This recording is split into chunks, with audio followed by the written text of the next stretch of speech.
we had a nanny at the time, it was many years ago, uh, lovely Irish nanny, and I took her to a premiere, and we go to the ladies' room, and we're in 2 different stalls. She's going, "Oh, Kath, I don't know about that one. Oh, I don't think I like that one." I said, "Margaret, Margaret, women who made the movie are in the bathroom right now." Hello, everyone, and welcome to the Unwrapped podcast. I'm your host, Emily Vogel. And of course, I am here with your co host, Andy Ortiz. Andy, how are you?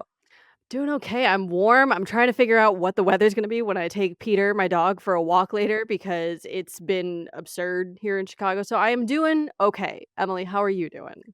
I'm doing good. It's been a great week. There's been a lot in the news lately just about all of these new shows coming out, all of these new projects. This past week, our team in LA was on the ground on the red carpet at two premieres on the same day, which was The Studio and The Last of Us. And our guest today is actually in both of those shows, and we'll get into more. We'll reveal the guests shortly, but it's been an exciting week, and more new movies have come out. I mean, Andy, you got to see the new Snow White, which I'm dying to see. Tell me everything, or I don't spoil, did. but I mean, I don't know that I can spoil Snow White. It's very much true to the original, except it's not also, so I guess there are some spoilers. My overall takeaway is I really had more fun with it than I thought I was going to. Snow White was never, like, my go-to Disney movie, never really my go-to Disney princess. Obviously, we're both millennials, so, like, we came up on, like, the Disney Renaissance, so, like, Aladdin, Lion King, Hercules. I think Hercules fits in the Renaissance. I Mhm. always forget the years. But those are, like, my go-to movies, and so, like, I was fine with this one because I was like, "Alright, yeah, I mean, like, I'll see a Disney movie," and, walked into it just kind of, like, expecting, a live action adaptation, and I gotta say, man, Rachel Zegler, I think, was the perfect Snow White. Like, I have not seen casting like that in a minute, and her version of "Whistle While You Work" because that is one of the original songs that makes it in, brought me such joy. Like, I was in the theater and I was just, like, grinning from ear to ear like I was a child. Apparently, that song is, like, beloved for me, which I did not know this, right? So I went and I visited my best friend this past weekend. She lives in St. Louis, and I was telling her about this. I was like, "Yeah, it was a great version of the song. Like, I didn't expect to love it so much because that song really, like, it's fine, whatever." And she was like, "What are you talking about? Like, it's fine." She was like, "You have loved that song forever." And I was like, "No, I mean, like, my go-tos are Aladdin, you know this." And she's like, "Yeah, but, like, you love Whistle While You Work." And this girl has known me, mind you, for 20 years at this point. Like, we've known each other since we were children. And I was like, "What are you talking about?" She's like, "You sing that whenever you do, like, any single task." There was a remix of it when we were in college from I forget who it was, but it was called Whistle While You Twerk. Had a whole moment with that song, and I do remember that one really clearly. So, yeah, I guess this one is just, like, in my soul. I don't know, but I really, point being, Snow White live action is great. I've been a fan of Dopey. He is my favorite of the dwarves. I've been a Dopey stan since day one. This did not change that.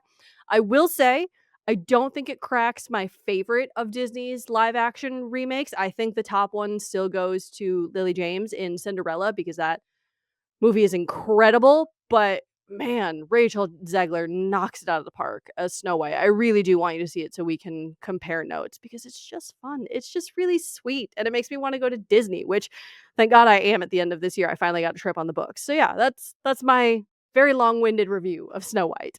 I'm so excited to see it. I think my favorite part of the Snow White press tour, though, was the bunny on the red carpet at the premiere. That could have gone so wrong, though. I agree with, like, that was so cute, but when I saw it, I was like, "Guys, a bunny is fast." Like, Yeah. I would have given anything to see the bunny run away and, like, see who was tasked with chasing after it. I'm just gonna be honest. Like, I think that would have been very, very funny, but it was great. Major flight risk. Yeah, truly. But I think it's so crazy because I have been waiting for this movie to come out, and we all have. Like, once they announced that they were doing it, they announced Rachel Zegler was gonna be Snow White, like, years ago, Yeah. and it's finally coming out, and I've been thinking more about that recently because Verity is one of my favorite books. They're obviously making it into a movie. I've been following, casting announcements with, Dakota Johnson and, like, there's the cast is just amazing. Yeah. Oh yeah, Anne Hathaway, who we love. Mhm. Have you been Dr. following because there's at least on my TikTok feed, there's been, like, filming like, people have seen them filming out in the wild, and so they've taken, like, behind the scenes footage. Have you seen any of that yet? Oh, that's, like, all over my feed. I think I'm only getting that on my For You page right now. Great. But they just announced this week that it's coming out in May of 2026. So Mhm. I'm seeing the filming happening, and I cannot wait for it to come out. I'm like, "Yes, May, here we come." Oh, no, next May.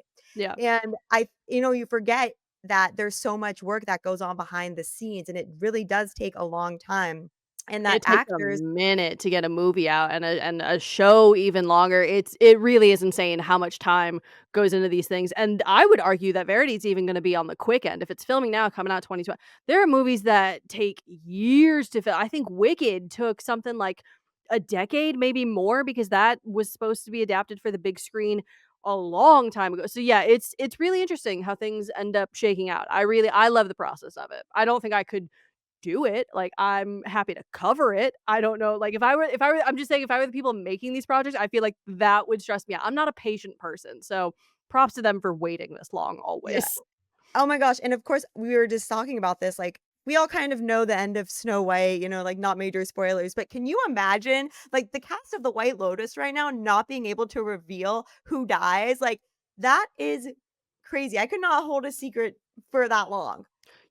Listen, Like, I this is where I turn in, like, my nerd side, but, like, I think about, like, the people in Marvel projects too, having to they film those years in advance sometimes, and, like, they don't even know what they're gonna be part of, but they can't say anything. I think of this because Marvel is literally, like, announcing its Avengers Doomsday casting now. These people, I'm sure, have had their deals locked in for quite a and just have to lie, and I respect it. I respect it so much. I mean, hmm. I don't love it as the person who has to ask these questions and say, "Hey, what can you tell me?" And then they say nothing. Hate that part, but I respect them. I love that they are able to do it. we respect it. Game recognizes game. Exactly. But, speaking of the making of movies, the making Mm, of television shows, is my new favorite series, The Studio, mm. really shows us and exposes all of the things that happen on the back end. I mean, everyone is familiar with, the star power with celebrities, but that's just one part of what goes on in the making of a project. There is so much behind the scenes work. It is truly magic, and I think The Studio really shows that in a beautiful and hilarious way. It does, and it is I can't get over how stacked the cast is. The guest stars alone are insane, but, like, that core cast is so, so talented, and that brings us to our guest for today, right? We have a member of the cast of The Studio, and as we mentioned, she is also gonna be in The Last of Us. If you don't know who we're referring to, it is the absolute legend that is Catherine O'Hara, and you know her, of course, from Schitt's Creek, and you know her from a Home Alone franchise, and you know her from the Beetlejuice franchise, and countless other things. When I say legend, I mean she legitimately is a living legend, and I'm so excited that we were able to get her to join us, and we have a nice long conversation with her, and I think we should get into it. Let's roll it. Catherine, hello. Welcome to Unwrap. My name is Andy. This is my co-host Emily. We are so, so thrilled to be talking to you right now. First and foremost, we start every single interview the exact same way, the exact same question, a very important one. How are you today? Genuinely, how are you doing today? I didn't sleep well Oh last no. night, so I'm running on fumes, but I'm very happy and grateful to be here talking about a show that I love doing and that people seem to like.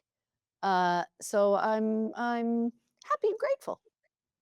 Good. We're happy and grateful that you're here. We hope that you get some sleep after this. Please go to bed as early as you possibly can Yeah, tonight. I haven't sleeping well either, man. It's something in the air right now, is I that think. it? Maybe it's the change in weather. I don't know where in the world you are. I'm in Chicago. It is absurd the last like 4 days. So maybe something's in the air. I don't really know. What's the weather the last 4 days?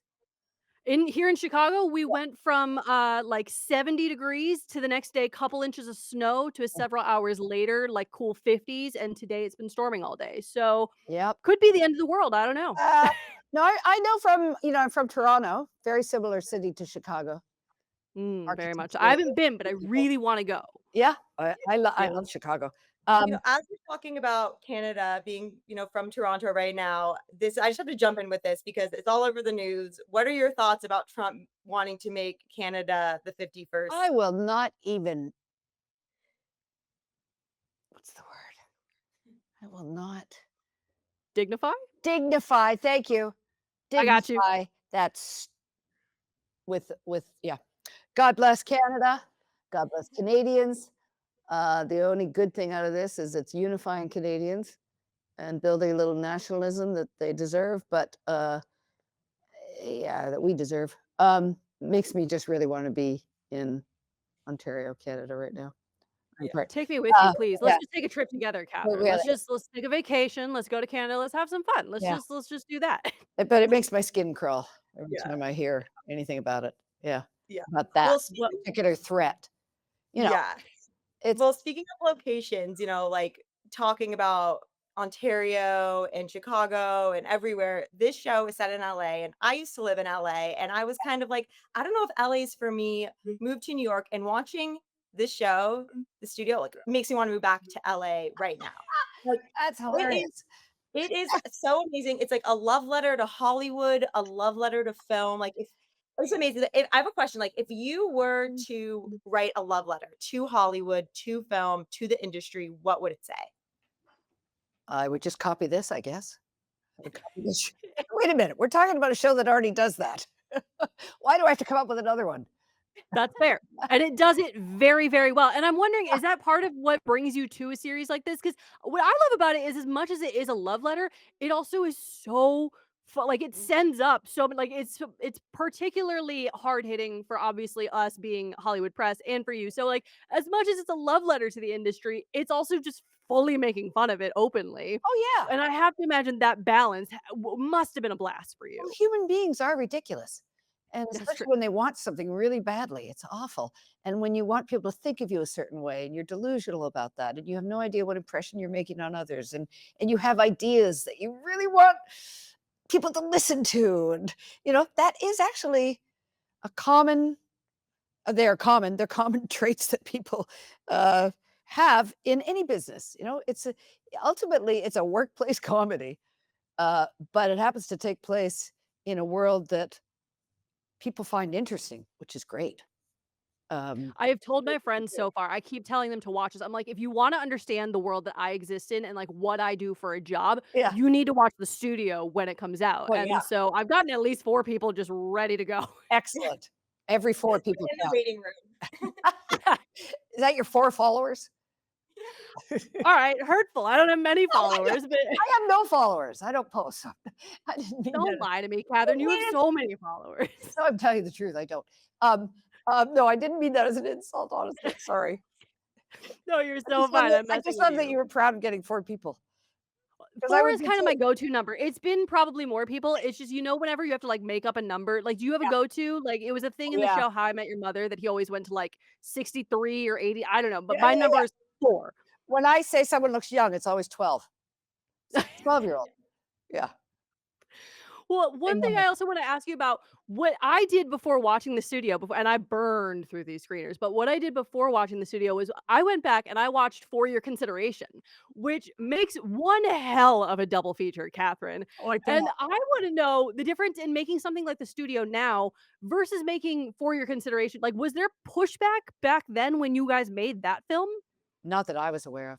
No. Hmm, No, not at all. No, and even if, even if it's satire or if there's anything like critical thinking behind any of it, people love to see things about themselves. So, people in showbiz is like, I know people like that. It'll never be them, but they know people just like that. That's my world. That's what I've had to put up with. it's true. Um, but yeah, that was so much though about the sad actors thinking they were going to get something. I always say the best line is Harry Shearer saying, "Well, it's an honor just to almost be nominated." It's and he says it so proudly. It's so sad. So The proud. scene the scene that gets me in that movie is when you guys are doing your on-set interview, and it's just, like, the most banal I don't even know if I said that word Yeah. correctly, banal? Yeah. It's just it's the questions, and I'm like, "Oh god, I've seen these interviews," and Yeah. I love things that are very aware of what they are, but also Yeah. very real, like the studio Oh, is. yeah. Yep. And this is a different world. The studio is a different world from, say for your consideration, because these are the people behind the scenes that, we all see the actors and we see the sweaty actors try to get awards and we see the confident actors actually winning awards. Um, but these are the people who, you know, as one episode shows you, are just dying to be recognized for what they do, that they're behind the scenes and they've got all this pressure on them because their job is going to disappear tomorrow if they are the one thrown under the bus for a failure. Yeah, it's really rough business. I feel like in the show, there's the lines of like with you and Seth Rogen's character, and you as Patty, this like we're friends, but we're also colleagues, and he's this whole thing like I can't tell if they're my friend or they just want something from me. Yeah. Like finding that balance, like how do you go about navigating finding friendship and authenticity in the industry? I don't in that case, with Patty and Maddie, it's almost like mother-son, you know? I'm imagining that I mentored him for a long time, and in one day, he's got my job and I'm gone. But he knows he needs me and I need something. And I did always want to produce. I love films like he does. We're kindred spirits in that way. Really love films and just want to make good movies. But studio head job does not let you make good movies. You're lucky if you somehow greenlit something that does turn out to be good and you can tell your friends that you were responsible for it, even though no one else will give you credit. Uh, but yeah, just it's it's a quite a betrayal at the beginning. But I think Patty's experienced enough to know that it was gonna happen one day, so at least the young man that I mentored, at least it's him. And we're gonna have a new relationship because now I'm gonna produce. He's gonna and I'm negotiating a good deal here. So it's just like it's quick pivot. This is new. That's gone. Rug ripped out from under you. Whoa, how do I survive? Scary. Don't know that I could do. It it's such a fun dynamic between you and Seth Rogen as well. Have you guys crossed paths a lot? Have you worked together very much, or how did you kind of build this? I see him at parties once in a while. That's it. No, really, just that's it. Seen him over the years once in a while, tell him how much I like him. He's always been nice to me. And then he and Evan called me out of the blue to talk about this project. So the show, the studio. So no, very kind of him. I have to say, bringing up the parties, this show, there's quite a few epic parties. I mean, typically people think Hollywood is so glamorous, and as you're mentioning, stuff behind the scenes, it's very stressful. But the parties, the glamour, like I need to know, like the craziest Hollywood party story from you. Like I need to hear your Oh, tale. um, I immediately think of I mean, premieres are fun. They can be fun, especially if you really love the movie. And then you want to Mhm. tell the director and the actors how much you love them and you can be sincere about it. Remember taking we had a nanny at the time, it was many years ago, uh, lovely Irish nanny, and I took her to a premiere and we go to the ladies' room and we're in two different stalls. She's going, "Oh, Kath, I don't know about that one. Oh, I don't think I like that one." I said, Margaret, women who made the movie are in the bathroom right now. Don't no, it's not showbiz etiquette. But I keep thinking, premieres are fun, but I think the, Vanity Fair Oscar party is a great party that we get to go to, the dinner party, and then everyone shows up from the show and from all the other parties, and of course, that's where I first got COVID in 21, not thinking about how those people that came when the dinner was over and the show was over have been to 100 parties in the last month.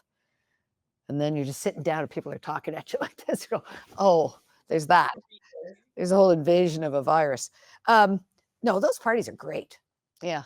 And I blamed a famous actor for that one because he was really drunk. I won't name him. He was really drunk and he had 2 drinks going, and one of them was in a broken glass, like chipped away like a wolf had chewed at it. And he's holding these drinks, he's really drunk talking to me.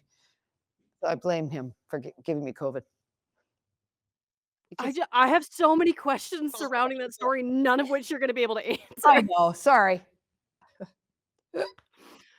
Oh, I I'm gonna get sidetracked by all those questions. Well, one thing I wanna ask you about the studio is I do go on you've about talked nothing, sorry. I don't know what I'm saying. no, please, tell it I just wanna know about your life, Catherine. You could sit here and you could tell Very me quiet. what you did for the last 6 hours, and I would be enthralled by it. I talked. Yeah, you talk to people like us, you talk to perfect Well, it's strangers. nice. Well You'd be so lucky. Well, with the studio, we talked a little bit just a bit ago about how these are people who, and this is a studio head who legitimately loves making films. Obviously, you've been in the industry a long time. I assume you have seen, you maybe not have to make these decisions yourselves, Yeah. but I assume you have seen these decisions get Oh, made and yes. you kind of see how things work. That's And I'm curious for when you're reading this and when you're playing it out, how does it compare to what you have actually seen? Because this feels so accurate. It is accurate. Yeah. No, Seth and Evan know what they're talking about. They have the experience. They've been selling and producing and marketing shows and movies for years. They're so experienced, it's crazy. And they know. I don't have that experience. My main contact with, studio heads is when you're negotiating at the beginning Sure. and try to get a good deal and try to get a good schedule and condense my work. Just condense. I'll take less money. Condense it, please. I hate hanging around and not working. So that's where I'm involved with, through an agent and manager, studio. And then at the end, when you do the marketing, then you get your talking points, and then you're very aware of how the marketing sees this show and their hopes for it, and their experience tells them this is how to get people to see it. So kind of at the beginning and the end, I have that connection. But apparently, from everyone who's seen this show, it is frighteningly accurate. Everything about At it. least on our side of it, it is. I wanna hear more so you mentioned that you wanna condense your schedule. I'm interested in that. So at this point in your career, you get it all done in a block? Is that how you like to approach things? Oh, at every point in my career. I on Home Alone 2, I took way less money if they would condense my work. Really? Yeah, because, on the first movie, Chicago, your town, in the first movie, I was there for a long time, and it was pre-cell phones, right? So, I'd be at a mall or something, and I'd have to find a payphone, and I'd call the first AD, I said, "Do you need me?" And if they were outdoors and they couldn't get the shot and they needed to move inside for another scene, then they go, "Yeah, we're gonna pick you up. Where are you? We're gonna pick you up. We need you." Because they couldn't call me, no cell phones. So I'd have to be responsible and call them. But I was hanging around a lot waiting, you know, to be cover. I think it's just cover sets, right? Cover for bad weather, whatever. So on the second one, they offered, a nice chunk of money for a 3-month kind of commitment. So, and they condensed it for me, which is lovely. How long was that shoot for you? It wasn't very long second time. I guess instead of 3 months, it was a month. I don't even know. But I love Chicago, but I just don't like hanging around and doing nothing, I don't know. It's a fun city to hang ar if I can I mean, It I is, I I gotta go to know, bat for my town here. but if you're talking February, That's true. No, ne ne Chicago is ass in and I'm from February, and I Toronto, condone so, yeah, I'm not saying anything against, Chicago here. Needles in the face on Michigan Avenue, yeah, no, that's a whole different deal. and That's that's not like the a same as really accurate way of phrasing it. It really like, your face just oh, hurts. it's needles.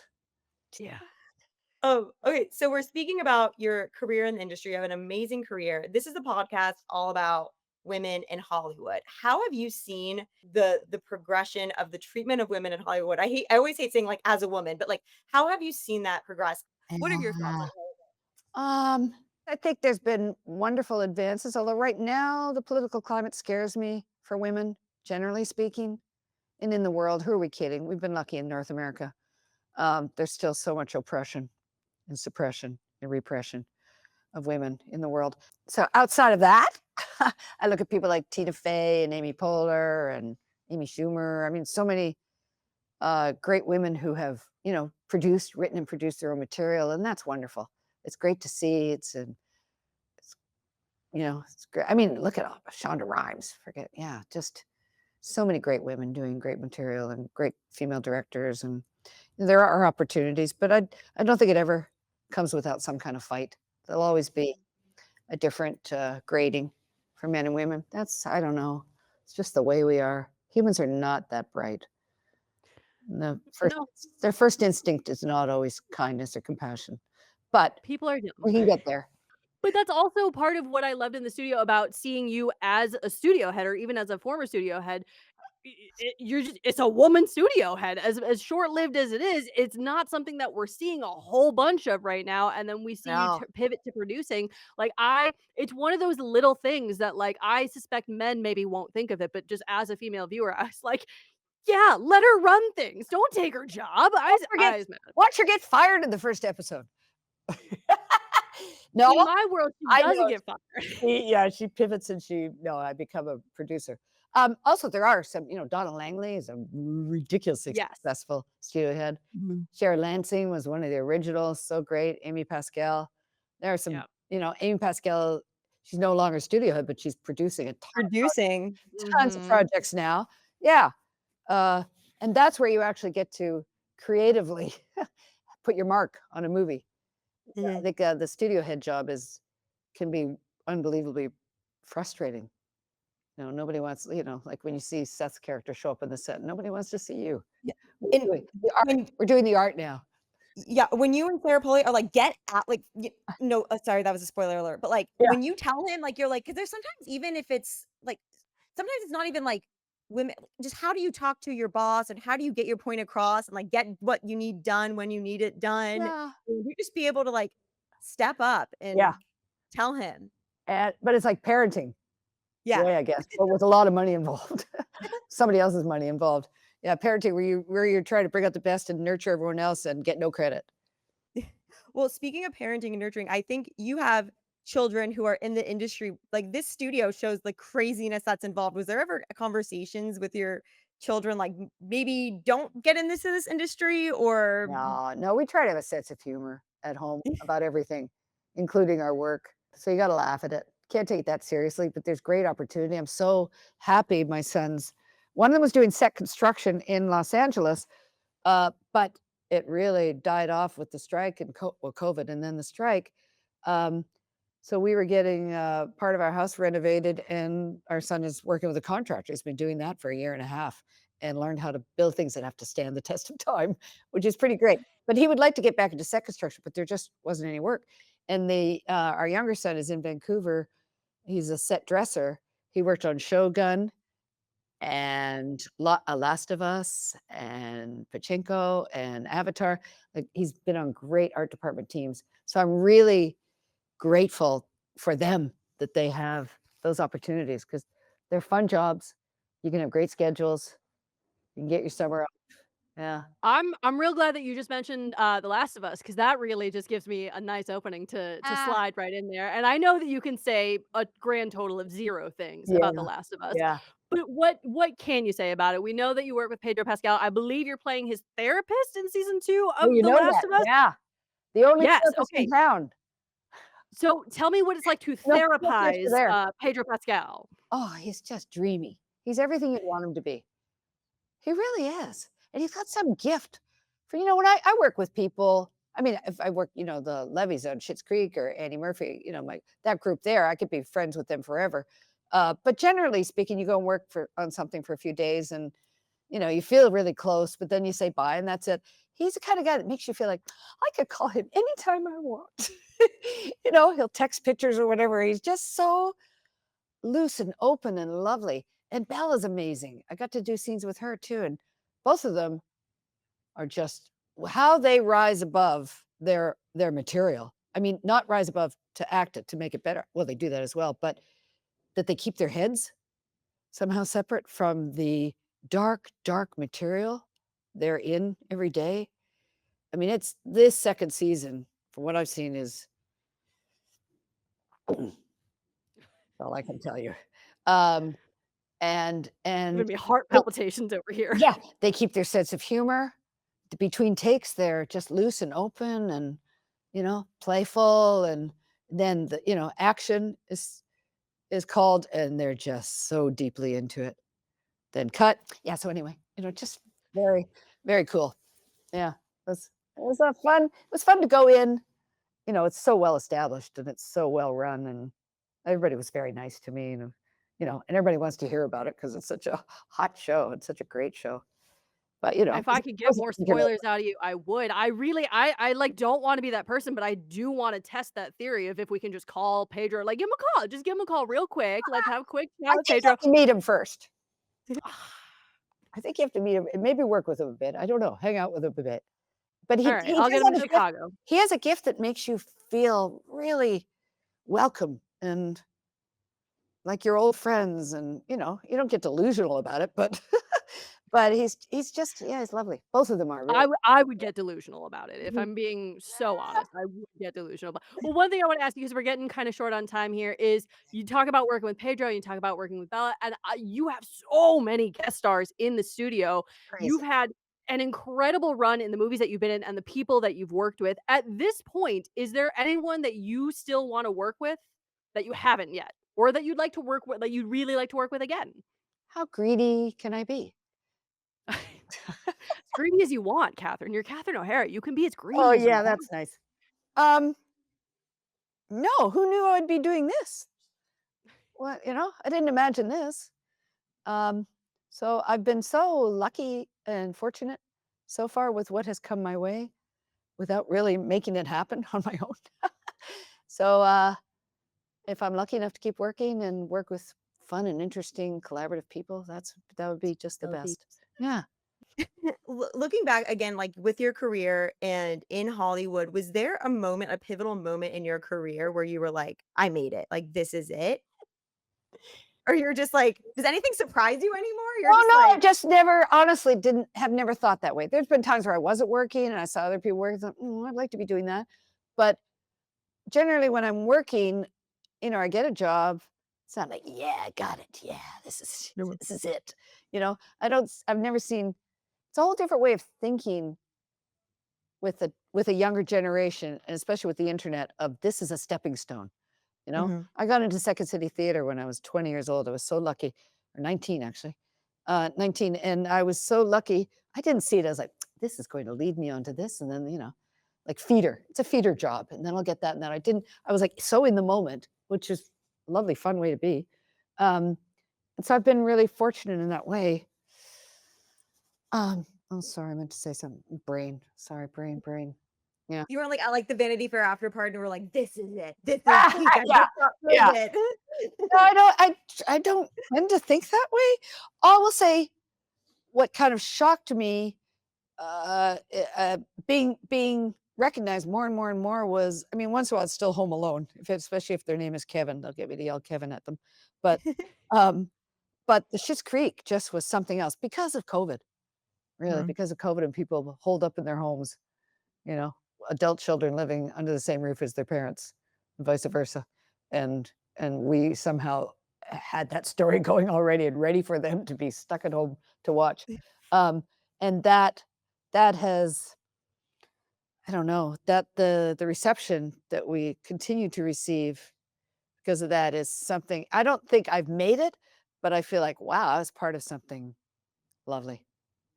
Yeah. You've been part of many lovely somethings, and we thank you for it. I've just enjoyed your work for so many years at this point, and unfortunately, that is our time with you, Catherine. But thank you Thank you. so much for talking with us today. We love you. We appreciate you. We cannot wait to see what you continue doing. God bless you. Stay warm and then cold and then warm and then chilled and then warm. Because that's the I'll weather do my in best. March and April. Exactly. Thank you, Catherine. Thank you for your time. Thank you. Thanks, Thank Catherine. you. There's no other word to describe Catherine O'Hara. She's just an absolute legend, and now I can say that I have been just thoroughly roasted by a living legend. The lesson that I took from that, pick a higher go-to number. If I'm gonna pick a number for anything, it's gonna be at least in the teens at this point. The way if you're listening to this, when Catherine O'Hara told Andy that she only had 4 followers, my jaw physically dropped. Like, I And to well, the even funny be thing is, like, she didn't even mean to do it. Like, it was a good joke, and, like, I understand it was just I immediately was like, "Damn, that was a burn." And I have to respect it. I really do. I felt just honored to be in the presence of like, to witness that firsthand go down was just a beautiful moment and probably a highlight of my life. Good. Carve it on my tombstone. Roasted by Catherine O'Hara, witnessed by Emily. You know, that's the one where I'm gonna, post for your birthday, that clip. Good. Thank you. Well, thank you all so much for tuning in to this episode of the Unwrapped podcast. Stay tuned for more episodes to come. In the meantime, please follow us on Instagram at Wrap Women and on Twitter at TheWrap Women. You can follow us on our personal accounts as well with more clips and bits from this week's episode and past episodes, I'm at Emily Vogel, please, on Instagram and TikTok. And I'm at really Andy on TikTok, and on Instagram it's at really_Andy, and it is Andy with an I, my friends. Thank you all, and we'll see you next time. Bye, guys.